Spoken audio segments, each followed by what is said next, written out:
Kerajaan Kadiri atau Kediri, yang biasa disebut juga sebagai Panjalu, adalah sebuah kerajaan Hindu-Buddha yang terletak di tepi Sungai Brantas, Jawa Timur, Indonesia, antara tahun 1019 sampai 1222 Masehi, dan merupakan salah satu kerajaan hasil pembelahan yang juga didirikan Erlangga. Pusat pemerintahan kerajaan Kediri berada di Dahanapura yang kini masuk ke dalam wilayah Kediri, Jawa Timur. Berdirinya kerajaan Kediri berawal dari pembagian kerajaan yang dilakukan oleh Raja Erlangga. Tujuannya untuk menghindari pertikaian. Raja Airlangga membagi kerajaannya menjadi dua bagian, yakni Kerajaan Panjalu Kediri untuk Samarawijaya dan Kerajaan Jenggala Kahuripan untuk Mapanji. Salam budaya, selamat berjumpa kembali dengan channel Heri Purwanto 81. Kali ini kita akan membahas tentang daftar raja-raja Kadiri beserta silsilahnya. Namun sebelumnya perlu saya sampaikan bahwa penyebutan yang benar adalah Kerajaan Kadiri, bukan Kerajaan Kediri. Kenapa? Karena nama kuno yang benar adalah Kadiri. Terbukti dalam penulisan di prasasti ialah Kadiri. Sedangkan Kediri adalah nama modern. Sekarang ada kota Kediri. Bukan yang ini gambarnya ya. Kalau kota Kediri pakai yang ini. Dan ada Kabupaten Kediri. Nah ini benar. Monumen Simpang 5 Gumul adalah landmark Kabupaten Kediri. Nah, bicara tentang Raja-Raja Kadiri, perlu kita bahas lebih dulu cikal bakalnya, yaitu Maharaja Airlangga. Maharaja Airlangga ini adalah Raja Jawa yang berdarah campuran, ayahnya berasal dari Bali dan ibunya berasal dari Jawa. Pada 1019, ia menjadi raja, menyatukan kembali wilayah kerajaan yang dulu dipimpin oleh mertuanya, yaitu Maharaja Dharmawangsa Teguh.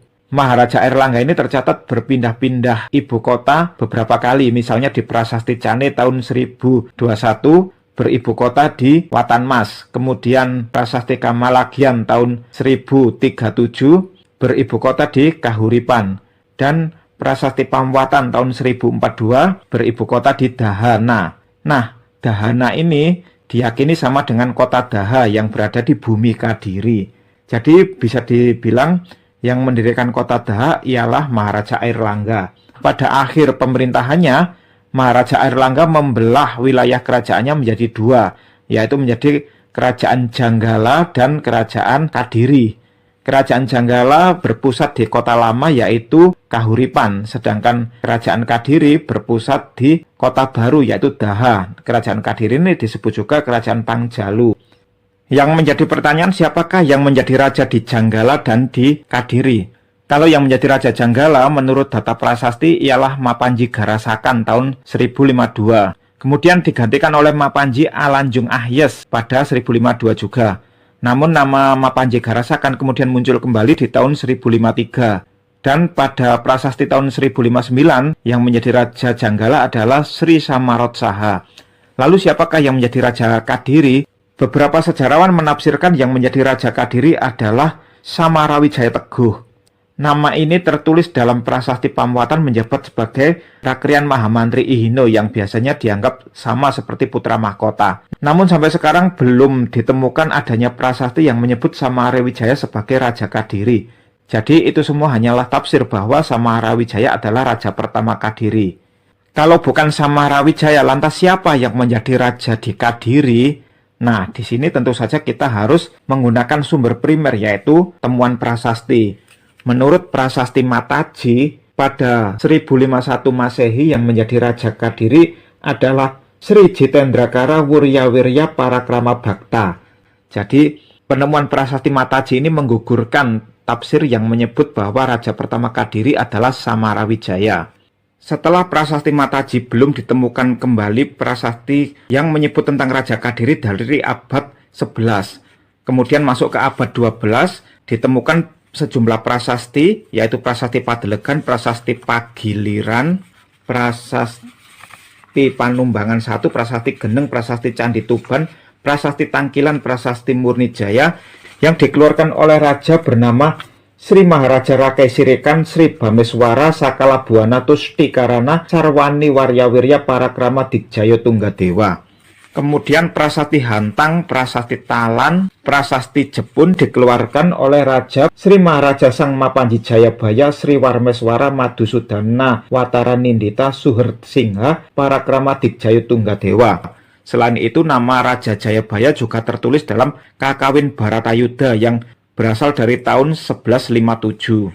Selanjutnya adalah Prasasti Padelegan II dan Prasasti Kahyunan dikeluarkan oleh Raja Sri Maharaja Rakesirikan Sri Sarweswara Janardana Watara Wijaya Grajasama Singhanadani Waryawirya Parakrama Dikjaya Tunggadewa. Selanjutnya ada Prasasti Waleri dan Prasasti Angin yang dikeluarkan oleh Raja bernama Sri Maharaja Rakehino Sri Aryaswara Madhusudana Watara Rijaya Muka Sakala Buana Tustikarana Niwarya Parakramo Tunggadewa. Kemudian ada Prasasti Jaring yang dikeluarkan oleh Sri Maharaja Sri Kroncarya Dipahanda Buana Malaka Parakrama Nindita Sri Gandra. Selanjutnya ada Prasasti Semanding dan Prasasti Ceker yang dikeluarkan oleh Sri Maharaja Sri Kameswara Triwikrama Watara Ani Waryawirya Parakrama Dikjaya Tunggadewa.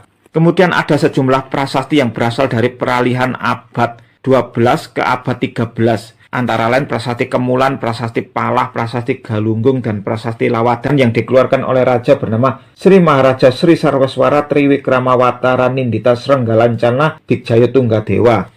Nah, pada Prasasti Lawadan ternyata memuat nama Sri Kertajaya juga, sehingga dapat disimpulkan bahwa Sri Maharaja Sri Sarweswara Srengga ini sama dengan Sri Kertajaya. Dan nama Sri Kertajaya itu tertulis dalam Kakawin Nagara Kertagama yang ditulis pada era Kerajaan Majapahit.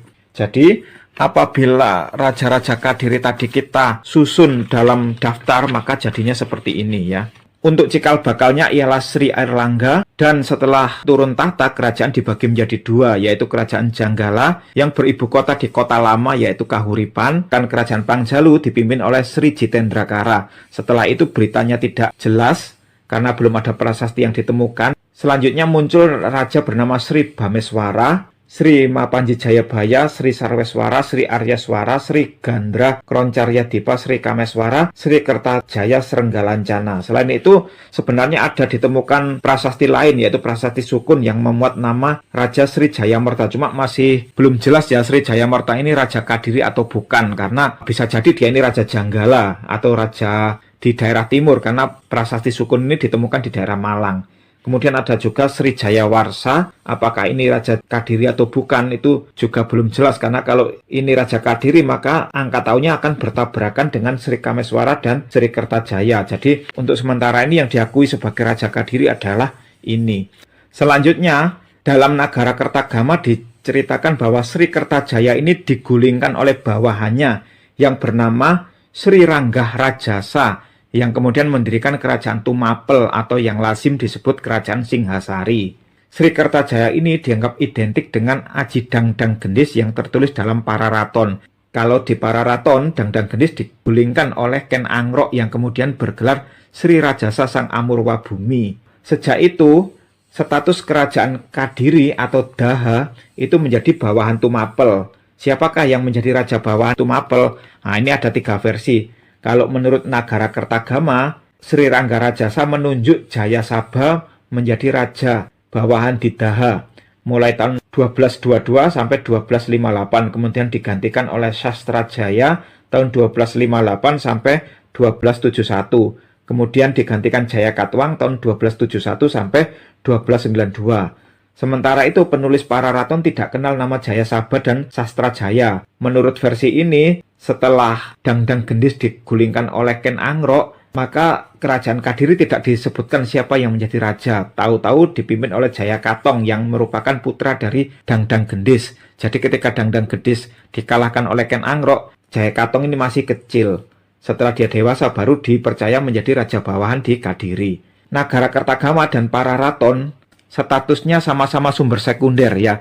Nagara Kertagama ini ditulis oleh Prapanca pada tahun 1365. Kalau bicara tentang sejarah keluarga Hayam Wuruk, maka Nagara Kertagama ini adalah sumber primer. Tapi kalau bicara tentang masa lalu, tentang Kerajaan Kadiri, Nagara Kertagama ini statusnya sumber sekunder. Nah, sumber primernya bagaimana? Sumber primernya adalah Prasasti Mula Malurung. Ternyata pada 1255 yang menjadi Raja Daha di bumi Kadiri adalah putra mahkota Kerajaan Tumapel, yaitu Kertanagara. Kertanagara ini kelak di tahun 1268 menjadi Raja Tumapel. Nah, Hal ini bertentangan ya dengan Nagara Kertagama. Kalau Nagara Kertagama kan menyebut yang menjadi raja di tahun 1255 itu adalah Jayasabha, sedangkan menurut Prasasti Mula Malurung yang menjadi raja Kadiri adalah Kertanagara. Adapun nama yang mirip yaitu Sabajaya itu menjabat sebagai Raja Loa. Jayakatwang dalam Prasasti Mula Malurung itu ternyata menjabat sebagai Raja Gelang-Gelang di bumi Wurawan. Prasasti Mula Malurung ini cocok dengan Prasasti Kudadu yang menyebut Jayakatyang itu adalah Raja Gelang-Gelang yang menewaskan Kertanagara Raja Tumapel. Setelah membunuh Kertanagara, barulah Jayakatyang membangun pemerintahan baru yang berpusat di kota Daha. Itu kita sebut sebagai kebangkitan Daha. Jadi Daha yang tadinya menjadi bawahan Tumapel bangkit kembali di bawah pimpinan Jayakatyang atau Jayakatwang atau Jayakatong. Namun kebangkitan Daha ini tidak lama karena pada 1293 Jayakatwang digulingkan oleh Raden Wijaya, menantu Sri Kertanagara yang bekerja sama dengan pasukan Mongol. Kemudian Raden Wijaya mendirikan kerajaan Majapahit dan status Daha kembali menjadi negeri bawahan yang ditempati oleh Jayanagara, sang putra mahkota. Kemudian setelah Raden Wijaya meninggal pada 1309, Jayanagara naik tahta menjadi Raja Majapahit, sedangkan Daha diserahkan kepada adik bungsunya yaitu putri Raden Wijaya yang bernama Dyahwiyat Raja Dewi. Dia menjadi raja bawahan di Daha yang dalam para raton disebut dengan istilah Bredaha. Meninggal tahun 1371. Bredaha selanjutnya adalah Bredaha yang mengalami perang Paragreg. Tokoh ini ditafsirkan sama dengan Indu Dewi, putri dari Dyahwiyat Raja Dewi. Bredaha selanjutnya adalah Bredaha yang kemudian menjadi Raja Majapahit pada 1437. Tokoh ini ditafsirkan sama dengan Dewi Suhita. Kemudian ketika Dewi Suhita menjadi Raja Majapahit, jabatan Bredaha diserahkan kepada adik iparnya yang bernama Jayeswari bergelar Jayawardhani, yaitu istri dari Sri Kertawijaya. Bredaha yang ini tertulis pula dalam Prasasti Waringin Pitu tahun 1447. Selanjutnya setelah Jayeswari meninggal pada 1464, para raton tidak lagi menceritakan siapa yang menjadi Bredaha. Namun dari Prasasti Jiu 3 kita temukan bahwa ada tokoh bernama Batara Ring Dahanapura Sang Mokta Ring Indrani Bawana yang meninggal pada 1474. Tokoh ini sudah kita bahas dalam video sebelumnya, yang menurut tafsir Hasan Jafar sama dengan Suraprabawa, dan menurut tafsir Nia Kurnia Solihat Irfan sama dengan Manggalawardhani Dyah Suragarini, ibu dari Girindrawardhana Dyah Ranawijaya. Selanjutnya, menurut catatan Portugis, Daha menjadi ibu kota Jawa pada 1513, dipimpin oleh Batara Fojaya yang diperkirakan merupakan ejaan Portugis untuk Batara Wijaya. Jadi ini sesudah Majapahit runtuh ya. Nah, Batara Wijaya ini dalam tradisi Jawa Pertengahan itu bisa disingkat menjadi Brawijaya. Inilah yang diperkirakan kelak dimitoskan menjadi Brawijaya dalam sastra Jawa Baru. Kemudian di tahun 1527 Daha ditaklukkan oleh Demak di bawah pimpinan Sultan Trenggono. Sekarang pertanyaannya, apakah raja-raja Kadiri ini bisa disusun menjadi silsilah? Nah, kalau ini saya angkat tangan ya, saya tidak bisa menyusun daftar raja-raja Kadiri menjadi silsilah. Kenapa? Karena apakah Jayabaya ini pasti putra Bameswara? Belum tentu, karena bisa jadi Jayabaya ini adiknya Bameswara.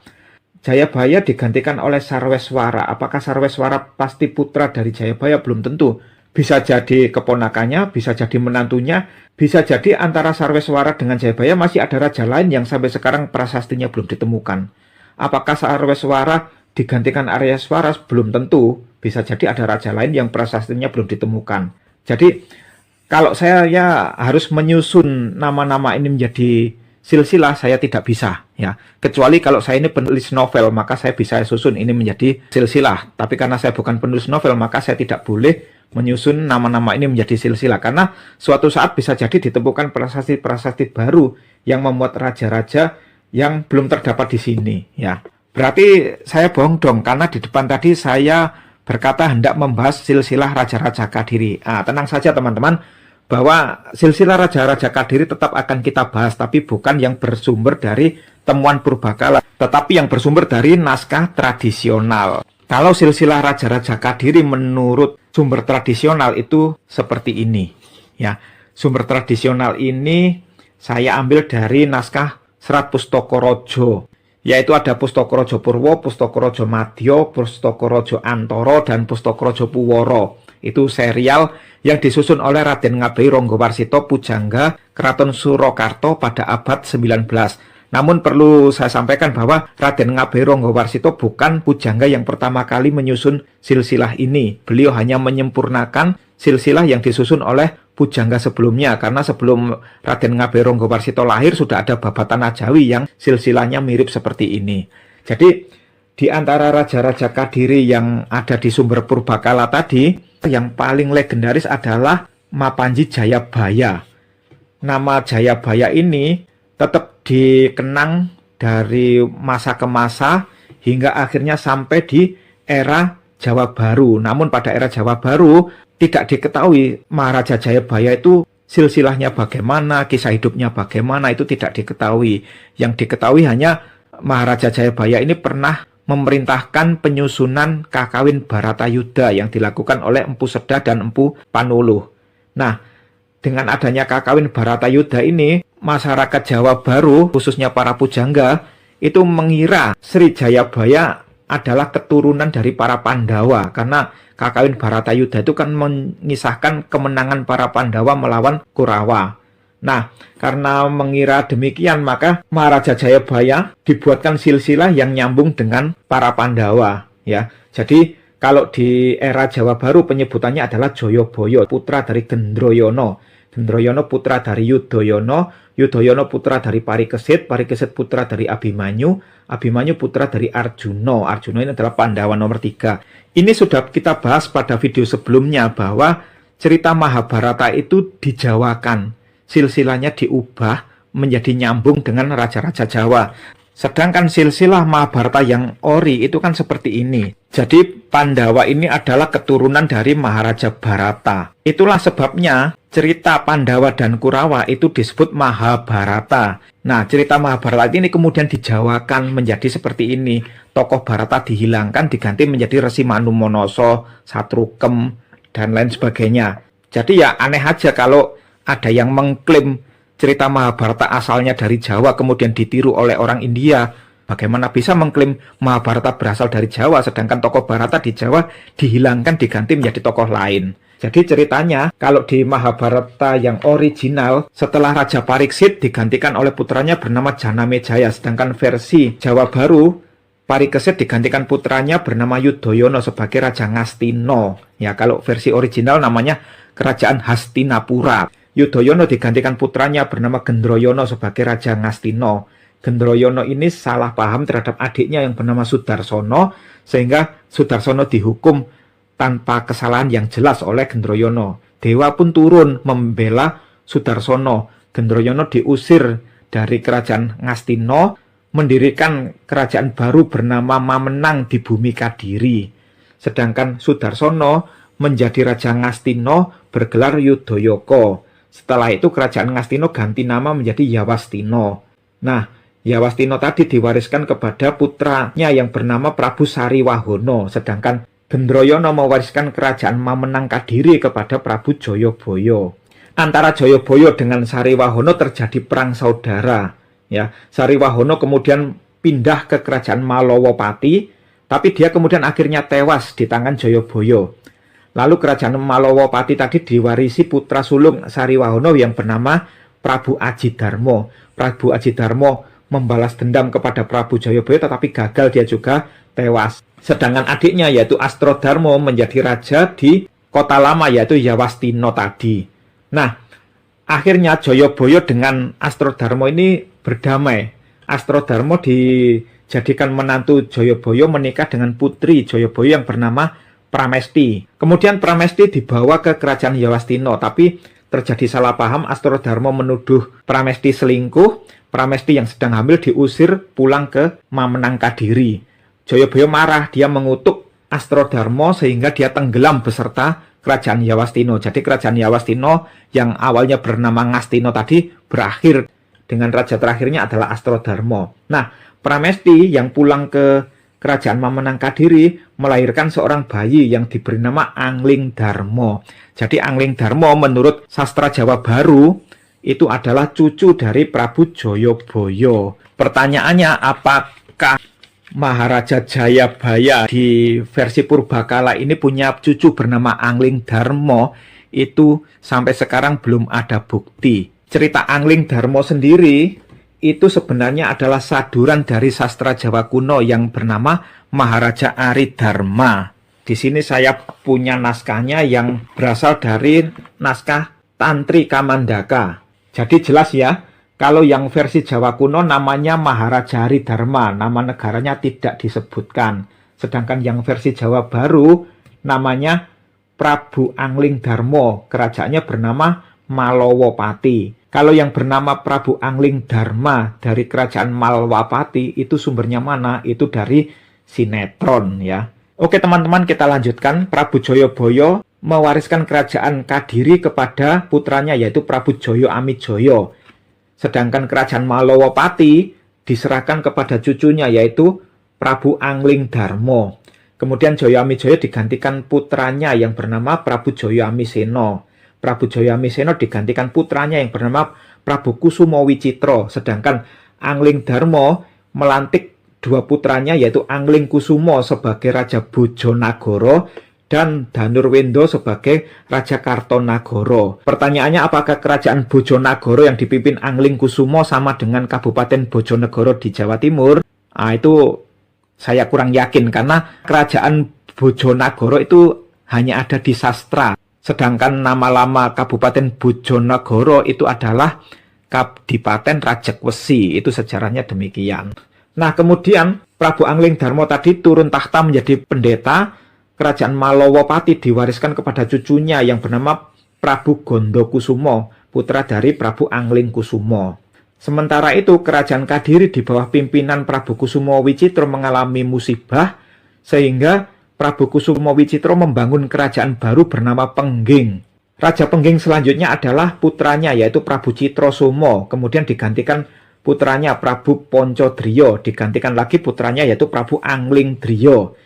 Prabu Angling Driyo ini punya cucu bernama Bandung Bondowoso yang mengalahkan Prabu Boko Raja Prambanan, yaitu dihubungkan dengan mitos penciptaan Candi Prambanan ya. Padahal kalau dalam sejarah Candi Prambanan itu dibangun bertahun-tahun, bukan dibangun semalam jadi. Nah, selanjutnya Prabu Angling Driyo ini tewas dibunuh oleh Raja Kanibal bernama Prabu Dewoto Cengkar dari kerajaan Medang Kamulan. Prabu Dewoto Cengkar kemudian dikalahkan oleh Brahmana dari India bernama Ajisoko. Nah, Ajisoko tadi kemudian menjadi Raja Medang Kamulan bergelar Prabu Widoyoko. Prabu Widoyoko ini punya murid yaitu Suwelocolo dan Pandoyonoto, putra dari almarhum Prabu Angling Driyo. Nah, kemudian Ajisoko tadi mengangkat Suwelocolo sebagai Raja Medang Kamulan menggantikan dirinya, sedangkan Pandoyonoto menjadi Raja Pengging yang ditinggalkan oleh Prabu Angling Driyo. Prabu Suwelocolo kemudian digulingkan oleh Prabu Danesworo, putra dari Prabu Dewoto Cengkar. Tapi Prabu Danesworo digulingkan oleh putra Prabu Suwelocolo yang bernama Joko Kanduyu bergelar Sri Mohopunggung. Sri Mohopunggung digantikan putranya bernama Joyolengkoro sebagai Raja Medang Kamulan.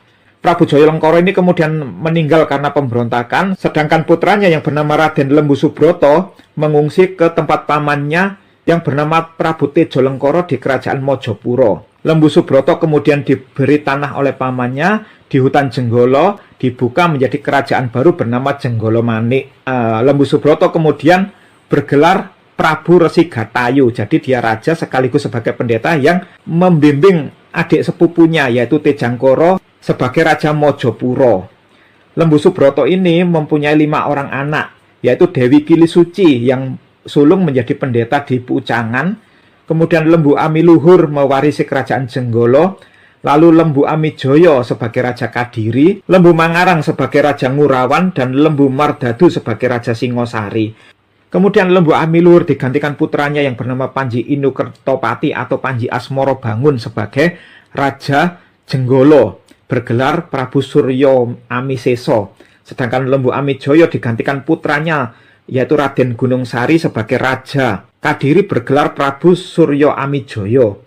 Lembu Mangarang digantikan putranya sebagai Raja Ngurawan bernama Raden Sinjang Logo, bergelar Prabu Suryo Dilogo. Sedangkan Lembu Mardadu digantikan putranya Raden Banyakpatra sebagai Raja Singosari bergelar Prabu Suryawinoto. Kemudian Panji Inu Kertopati atau Prabu Suryo Amiseso tadi digantikan putranya yaitu Raden Kudolaleyan sebagai Raja Jenggolo bergelar Prabu Suryo Amilur. Sedangkan Gunung Sari digantikan putranya yaitu Prabu Suryo Amiluwih. Ini menjadi Raja Kadiri yang terakhir menurut versi tradisional. Silsilah ini bisa nyambung ke Raja-Raja Majapahit ya. Suryo Amiluhur tadi putra dari Panji Inu Kertopati atau Panji Asmoro Bangun pindah ke Pajajaran karena kerajaan Jenggolo mengalami bencana alam. Setelah Suryo Amiluhur menjadi Raja Pajajaran, berganti nama menjadi Prabu Maesa Tandreman. Kemudian Maesa Tandreman digantikan Banjaran Sari digantikan putranya Purbosapolo digantikan putranya itu Dewa Mantolo digulingkan pamannya bernama Prabu Munding Sari digantikan Munding Wangi digantikan Sri Pamekas. Ini adalah Raja Pajajaran yang terakhir. Jadi ini adalah silsilah Raja-Raja Pajajaran menurut versi Pujangga Jawa Baru. Jadi kalau dibandingkan dengan daftar Raja-Raja Pajajaran versi Sunda jelas berbeda ya. Nah, Sri Pamekas ini mempunyai dua anak yaitu Aryo Bangah menjadi Raja Galuh dan Joko Sesuruh mendirikan kerajaan Majapahit bergelar Prabu Bratono.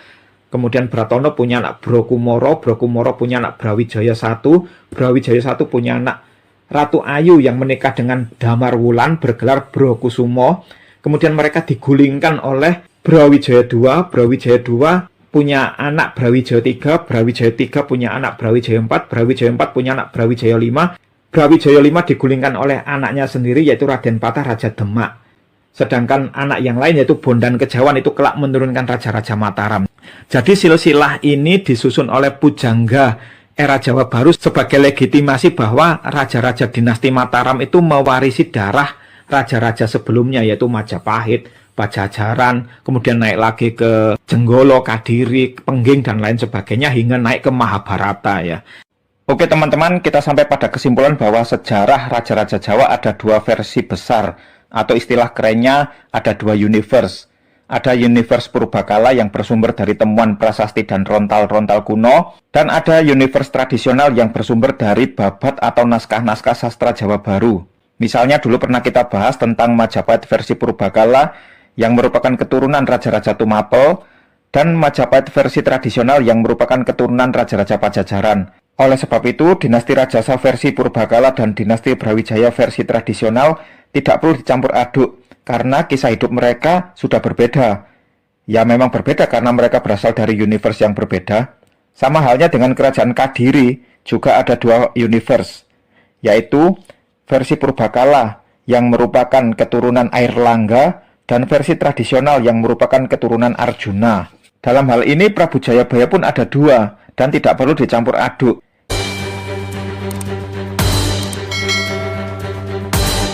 Ada banyak bukti peninggalan sejarah dari kerajaan Kediri yang masih bisa kita lihat hingga sekarang. Baik itu berupa candi, arca, prasasti, dan juga berbagai kitab sastra. Untuk mengetahui secara lengkap apa saja peninggalan kerajaan Kediri, berikut ini 5 bukti peninggalan kerajaan Kediri.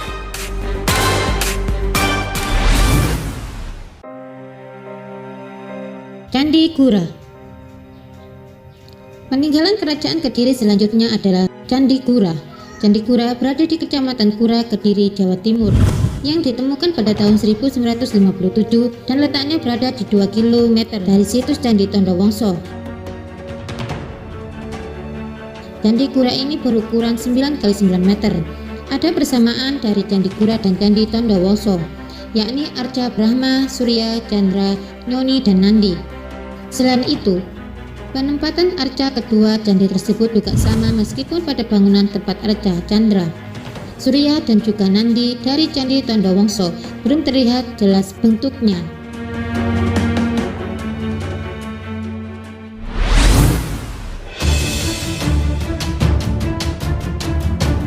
Candi Miri Gambar. Candi Miri Gambar merupakan candi peninggalan dari kerajaan Kediri selanjutnya yang ditemukan pada sebuah lapangan di desa Miri Gambar, Kecamatan Sumbereng Gempol, Tulungagung, Jawa Timur.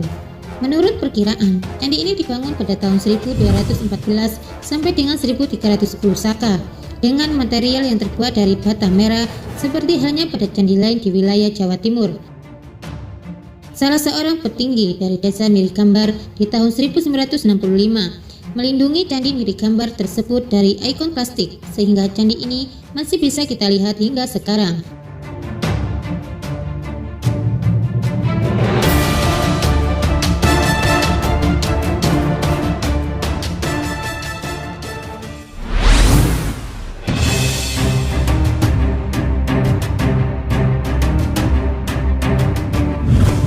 Candi Tuban. Candi Tuban yang menjadi salah satu peninggalan dari Kerajaan Kediri ini, kini hanya menyisakan reruntuhannya saja yang terletak di 500 meter dari Candi Mirigambar. Saat ini Candi Tuban sudah tertutup dengan tanah hingga tidak memungkinkan untuk dibangun kembali. Pada saat ini, di atas timbunan Candi Tuban sudah dijadikan kandang beberapa hewan ternak.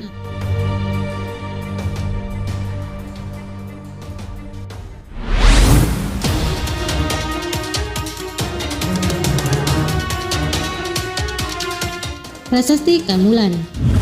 Prasasti Kamulan ditemukan di Desa Kamulan, Kabupaten Trenggalek, Jawa Timur, yang dibuat pada tahun 1194 Masehi atau 1116 Saka, yakni pada masa pemerintahan Raja Kertajaya.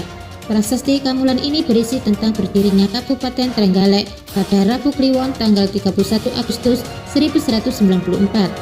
Dalam prasasti ini tertulis nama Kediri yang diserang Raja Kerajaan sebelah timur, dan pada tanggal yang tertulis dalam prasasti adalah tanggal 31 Agustus 1191. Ukiran yang ada pada prasasti ini masih bisa terlihat dengan jelas dan bisa Anda lihat dengan mengunjungi langsung lokasi prasasti Kamulan tersebut.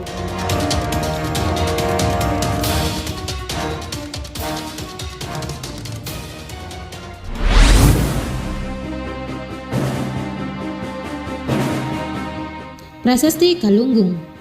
Peninggalan Kerajaan Kediri selanjutnya adalah Prasasti Galunggung. Prasasti Galunggung ditemukan di Reja Tangan, Tulungagung dengan ukuran 160 x 80 x 75 cm dengan memakai huruf Jawa kuno sebanyak 20 baris kalimat. Aksara yang terdapat pada prasasti ini sudah tidak terlalu jelas terbaca karena sudah ada bagian yang rusak. Akan tetapi hanya bagian tahun saja yang masih bisa terbaca dengan jelas, yakni tahun 1123 Saka. Pada bagian depan prasasti ini terdapat lambang sebuah lingkaran dan pada bagian tengah lingkaran terdapat gambar persegi panjang. Kerajaan Kediri. Untuk mengetahui kisah selengkapnya, silakan simak video ini sampai selesai. Jangan lupa bantu kami dengan cara klik tombol subscribe dan tombol lonceng agar Anda mendapatkan notifikasi video terbaru dari kami secara gratis. Selamat mengikuti.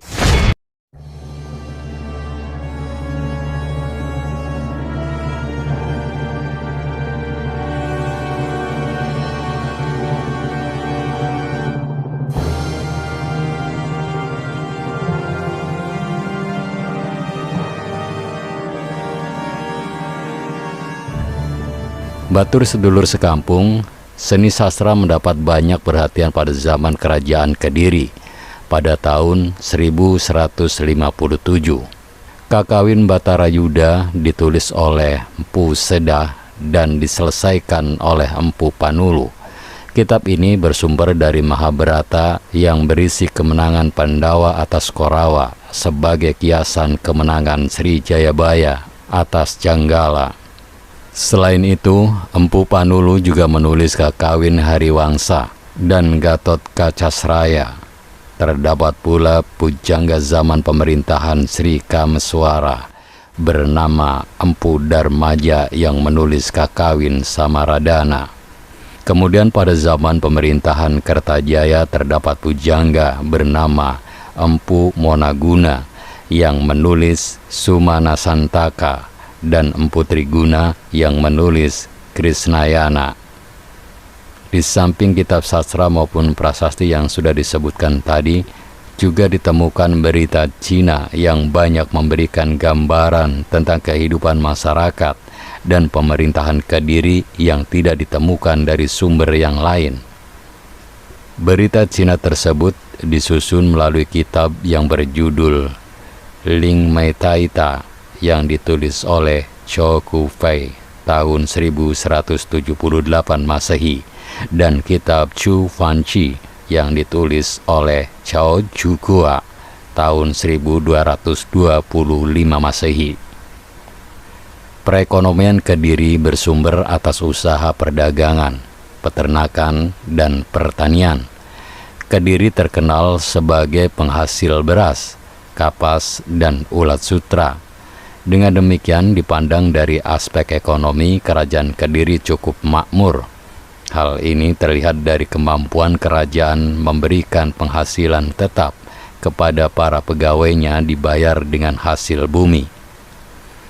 Keterangan ini diperoleh berdasarkan kitab Chi Fan Chi dan kitab Ling Wai Taita.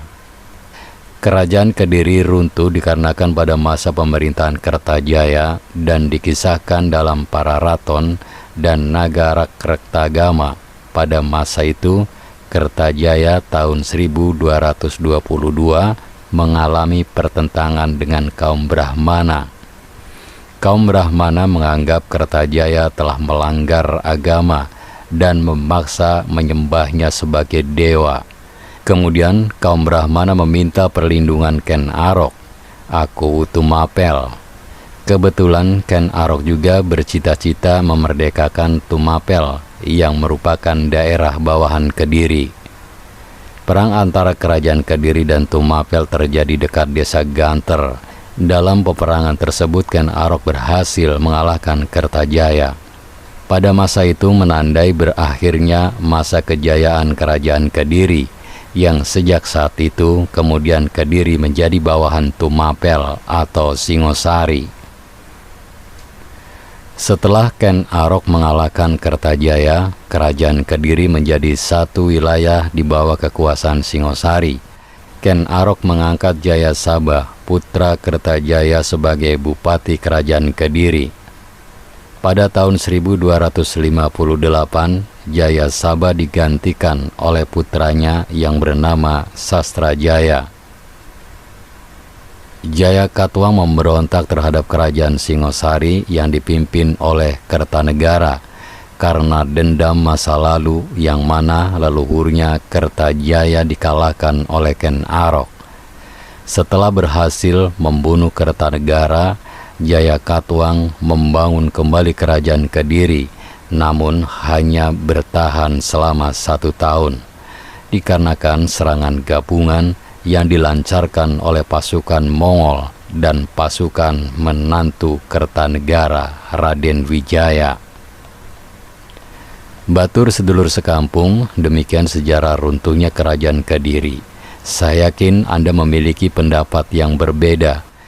Oleh karena itu, jika Anda ingin meluruskan atau melengkapi sejarah ini, silakan tuangkan perbedaan itu di kolom komentar dengan bijak. Mohon maaf jika ada kesalahan penyebutan nama, tokoh, dan tempat. Terima kasih telah menonton video ini sampai selesai.